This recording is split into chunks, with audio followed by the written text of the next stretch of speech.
When I was at the New York Botanical Gardens last week, in the gift shop, they had this beautiful moss art that I absolutely fell in love with, but I did not love the price tag. And I've seen this type of art popping up everywhere and in very different styles, anywhere from completely monochromatic to extremely vibrant and colorful, and then everything in between. So today I wanted to try and make a piece myself and approach it like a garden landscape.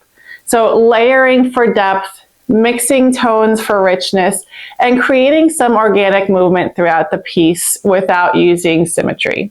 So in terms of materials, I obviously have a frame that I'm going to be using. Now I've seen many different frames be used. I've seen regular picture frames be used. I've seen shadow boxes used. This has been sitting in my basement for years and years and years. And it is made out of reclaimed barnwood. I absolutely love it. I think it's gorgeous, but I've never found the right picture to put in it. So I'm going to be using it today. And all I've done is literally put a piece of cardboard and attach a piece of cardboard to the back, and that's what I'm going to be gluing the moss on. Now, I have oftentimes foraged my yard or when I'm taking my dog for a walk for interesting pieces of bark or some branches that I have laying around. So I'm going to be using that. I have a variety of different moss. I have sheet moss, I have reindeer moss, I have moss of different types of colors and textures to again add to that really layered look. And then I also have some dried flowers. Now I did grow a lot of flowers that dry beautifully in my garden. I've just used those for a lot of other projects. So I actually placed an order on Amazon and this is how they came. I think that they look really good. I'm not going to be using all of them. I think it's probably too much.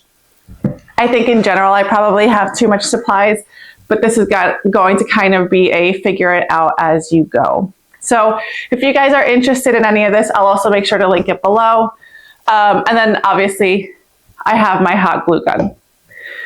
So let's get to work. Before committing to anything, I laid the materials out first. I wasn't aiming for precision or knowing exactly where things were going to go. I just wanted a rough composition to understand the balance, the texture, and the flow of the piece that I was making.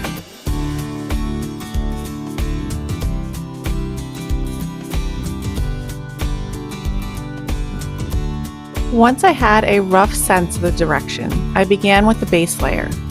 Layering shows up everywhere in design. It's in the way we dress, in our homes, in our gardens.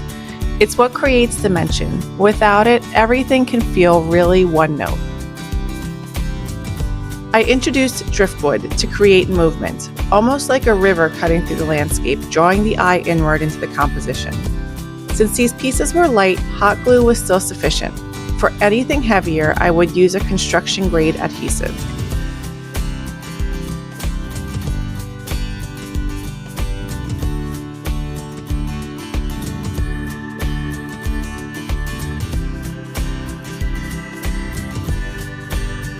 I worked slowly, building layer upon layer, and stepped back often to reassess the composition.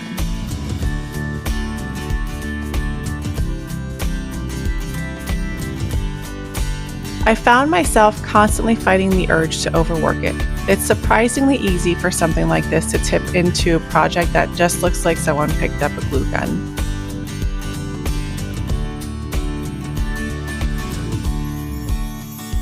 And I'll admit, this was a lot harder than I had originally expected.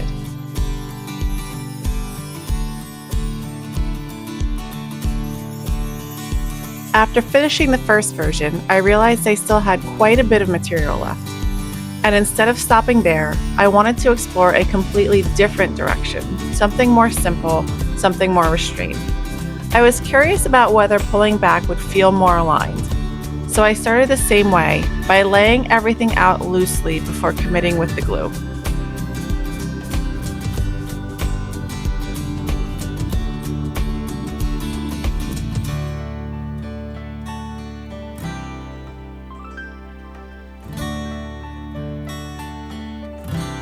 I kept resisting the urge to add more layers, but I ended up stopping myself at 3 tones. And that's the problem. It's always easy to continue to add, and it's a lot harder to edit. but continuously adding is what can make things feel chaotic and overwhelming. As the second version came together, I felt compelled to push it one more step, adding dried flowers for some added color to see how it would shift the mood. The contrast that you will see at the end of this video ended up being fairly dramatic.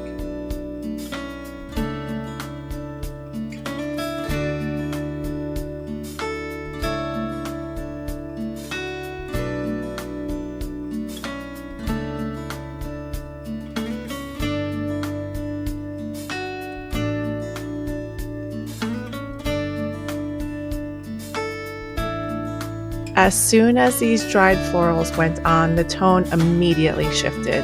It went from being something very architectural to something being a lot more decorative, a lot more playful, and a lot more whimsical. And interestingly, it was something that the younger eyes were drawn to. When I showed my next door neighbors with teenagers these pictures, they were immediately drawn to the one that had more color and more fun on it.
Now, here is how the three of them turned out, and they all are very, very different from one another.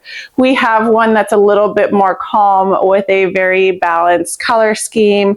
We have one that's a little bit more abstract and a little bit more chaotic in terms of the structure, and then one that's very whimsical and colorful in terms of the dried flowers that are cascading down in a little bit of a rainbow format. Now, I'm going to be honest with you guys, this was not my most favorite project. And moreover, I don't even know if these are actually going to make it onto my wall or any of the walls around me.